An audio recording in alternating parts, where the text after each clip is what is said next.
Pasaden urtean egin genuen urtearen azken 3 hilabetetan, urritik abendura,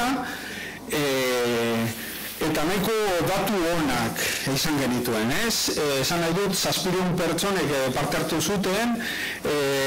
eta apur bat, interesantea da jakitea, erabilera sustatzeko programa bat da, baina zertan gauzatzen da, ez? Pasaden urtean, zuen jakiteko egin genuen, trikota zera saio batzuk, trikota zen nahi du, kakorratza eta punto eta alakoa, hor 6 saio egin genituen, dantza, bebai, dantza apur bat gara ikiria eta alako taiertxo txiki bat egin genuen, Bilboko 5 auzo desberdinetan, grabatu tailer bat, Bilboko museo guztietan bizita gidatuak euskaraz egin genituen, Eusliderra eta apur bat euskaren kontzientzia izateko tailerrak egin genituen, dastaketa, tailerra egin ditugu eta horten errepikatu ditugu, Alagardo dastaketa, ardo dastaketa egin genuen, eta gero pintxo tailer bat, herri bilbideak, bat Bilbon bertan Pedro Zugero goitiak bidauta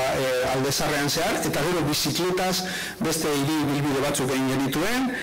Euskodetan, eta izan zen apur bat berezia honetarako prestatu genuen euskaraz jolasteko 2 ekitaldi, bertso eta gozari askariak egin genituen, bertso txapelketari begira, Atletik Fundazioarekin 2 ekitaldi egin genituen, bata Ibai Ganen eta bestea Lezaman bertan, nahiko arrakastatxoak izan ziren, eta apur bat ikusteko, ez? Hemen euskaltegia dauz, baina beste motako euskara elkarteak, Azapala, Zorrokatzako Euskaltzoko Atletik Fundazioa, Koitibira, Ingeniero Peritoen Eskola, tabernak,